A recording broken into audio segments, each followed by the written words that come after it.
ಎಲ್ಲರಿಗೂ ನಮಸ್ಕಾರ ಸ್ನೇಹಿತರೆ.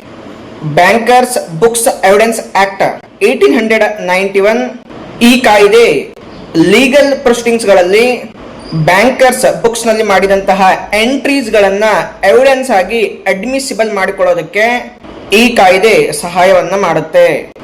ಈ ಕಾಯ್ದೆಯ ಒಂದು ಪ್ರಮುಖ ಉದ್ದೇಶ ಏನು ಅಂತಂದ್ರೆ, ಕೋರ್ಟ್ ನಲ್ಲಿ ಬ್ಯಾಂಕ್ ರೆಕಾರ್ಡ್ಸ್ ಗಳನ್ನ ಪ್ರೊಡಕ್ಷನ್ ಮಾಡುವುದನ್ನ ಸಿಂಪ್ಲಿಫೈ ಮಾಡುವುದು ಮತ್ತು ಒರಿಜಿನಲ್ ರೆಕಾರ್ಡ್ಸ್ ಗಳನ್ನ ಫಿಸಿಕಲ್ಲಿ ಕೋರ್ಟ್ಗೆ ತಗೊಂಡು ಹೋಗಿ ಪ್ರೊಡ್ಯೂಸ್ ಮಾಡುವಂತಹ ಬರ್ಡನ್ ಅನ್ನ ಕಡಿಮೆ ಮಾಡುವಂತಹ ಉದ್ದೇಶ ಈ ಕಾಯ್ದೆದಾಗಿದೆ.